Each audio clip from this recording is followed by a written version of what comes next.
அன்பானவர்களே, அனைவருக்கும் காலை வணக்கங்கள்.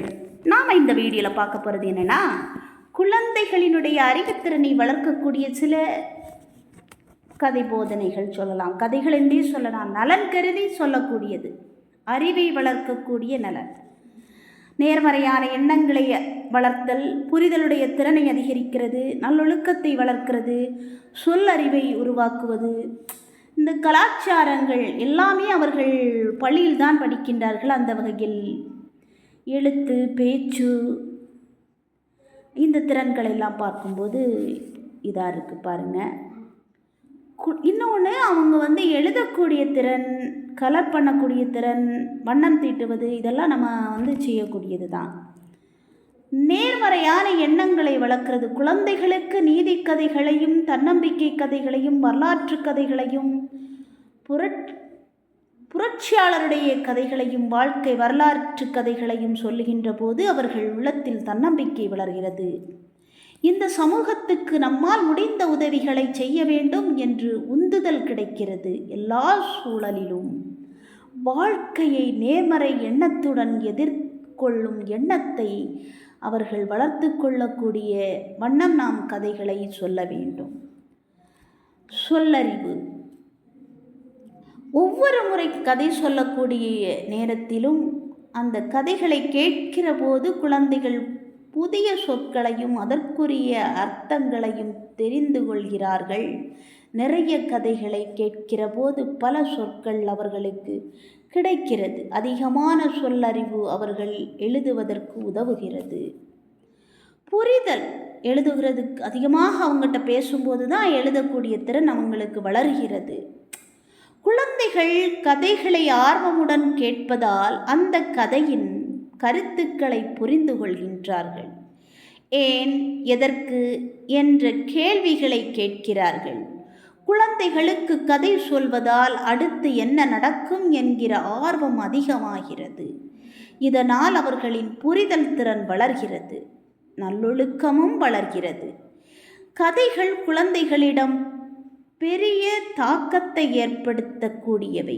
ஆர்வமுடன் கேட்பதால் அவர்களின் ஆழ் மனதில் கதைகள் பதிந்து விடுகிறது. எனவே குழந்தைகளுக்கு ஒழுக்கம் சார்ந்த கதைகளை சொல்லுவது அவர்களை ஒழுக்கமானவர்களாக மாற்றும். குழந்தைகளுடைய பெற்றோர் உறவு, குழந்தைகள் ஆசிரியர் உறவு அப்படின்ற மாதிரி நிறைய உறவுகள் இருக்கின்றது. இன்றைய கால சூழலில் குழந்தைகளோடு அமர்ந்து பேசுவதற்கும் அவர்கள் சொல்வதை கேட்பதற்கும் நேரம் இல்லாமல் பல பேர் ஓடிக்கொண்டிருக்கின்றார்கள். இதனால் குழந்தைகள் தங்கள் பெற்றோரிடம் பேசுவதற்கு தயங்குகிறார்கள். இந்த சூழலை சரி செய்ய பெற்றோர் குழந்தைகளுடன் அமர்ந்து ஒரு சில கதைகளை சொல்ல வேண்டும். இது குழந்தைகளுக்கு அன்பை வெளிப்படுத்துகிற செயல்பாடாக மாறும். இதனால் குழந்தைகள் பெற்றோர் உறவுகள் நெருக்கமாகிறது. கலாச்சாரங்களை அறிதல். குழந்தைகள் கதைகளின் வழியாக அவர்கள் ஒவ்வொருவரும் கலாச்சாரத்தை அறிந்து கொள்கிறார்கள். பல நாட்டு கதைகள் வழியாக குழந்தைகள் பரந்துபட்ட உலகத்தையும் பிற பழக்க வழக்கங்களையும் அறிந்து கொள்கிறார்கள். இதனால் குழந்தைகள் எல்லா மக்களையும் புரிந்து கொண்டு பன்முகத்தன்மை மிகுந்தவர்களாக வளர்வார்கள். எனவே அன்பு பெற்றோரே, குழந்தைகளுக்கு கதை சொல்லுங்கள். குழந்தைகளின் கதைகளை கேளுங்கள். கதைகளை வாசிக்க அவர்களை ஊக்கப்படுத்துங்கள். குழந்தைகள் சொல்லும் கதைகளை புத்தகமாக்குங்கள். கதைகள் அவர்களை படைப்பாற்றல் மிக்கவர்களாக மாற்றும். கதை சொல்லும்போது நாம் செய்யக்கூடியது, ஒரு ஊரில் ஒரு காடு இருந்தது என்று கதை சொல்ல தொடங்கும் போதே குழந்தைகள் காட்டிற்குள் சென்று விடுகிறார்கள். அந்த நம்ம கதை சொல்லும்போதே அவங்க கற்பனை திறன் அங்கே கற்பனைகள் எங்கே இருந்தாலும் பள்ளிக்கூடத்தில் இருக்கும்போது கூட ஒரு ஆசிரியர் குழந்தைகிட்ட கதை சொல்கிறாங்க. ஒரு அடர்ந்த காடு கற்பனை பண்ணிக்கோங்க, அடர்ந்த காட்டுக்குள்ளே போகிற மாதிரி கற்பனை பண்ணிக்கோங்க. அங்கே சிங்கம், புலி, கரடி, யானைகளெல்லாம் இருந்ததாக கற்பனை பண்ணிக்கோங்க. அவங்க நினைப்பாங்க, உடனே அவங்க மனசுக்குள்ளே ஓடும். அவங்க சும்மா இப்படி நம்மளை பார்த்துட்டு இருக்கிறாங்கன்னு நம்ம நினைக்கக்கூடாது.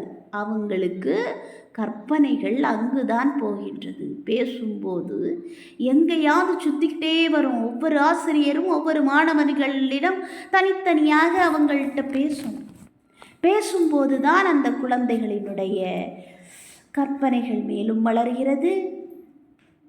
அதை நாம் அந்த காட்டுக்குள் என்று தொடங்கும்போது, அந்த காட்டுக்குள் பெரிய சிங்கம் இருந்தது என்றதும் பெரிய சிங்கத்தை கற்பனையில் உருவாக்கி விடுகிறார்கள் மாணவர்கள். இப்படி குழந்தைகளுக்கு கதை சொல்வதால் அவர்கள் தங்களை மறந்து கதை உலகிற்கு சென்று விடுகின்றார்கள். இந்த கதைகள் குழந்தைகளை எப்படி உருவாக்குகிறது, என்ன பயன் கிடைக்கிறது என்பதை நாம் ஆராய்ந்து பார்த்தால் அவர்களுடைய அறிவுத்திறன் மேலும் வளர்கிறது. அறிவுத்திறன் மேலும் மேலும் வளர்கிறது. அந்த கதைக்குள்ளே இருக்கக்கூடிய மாரல் தன்னம்பிக்கை ஊட்டக்கூடிய கதைகளாயிருந்தால் அந்த தன்னம்பிக்கை அவர்களுக்கு கிடைக்கிறது. நேர்மறை எண்ணங்கள் வளர்கிறது. புரிதல் திறன் வளர்கிறது. அவர்கள் பேச்சு வளர்கிறது. ஒவ்வொரு திறமைகளும் இப்போது அந்த ஆசிரியர் அந்த குழந்தைகளிடம் உடம்பை அசைத்து பாடல் பாட சொல்லுகின்ற போது அந்த குழந்தைகளுடைய உடல்கள் அசைந்து பாடுகின்றார்கள், ஆடுகின்றார்கள். ஆடி பாடி விளையாடி கற்றுக்கொள்கின்றார்கள்.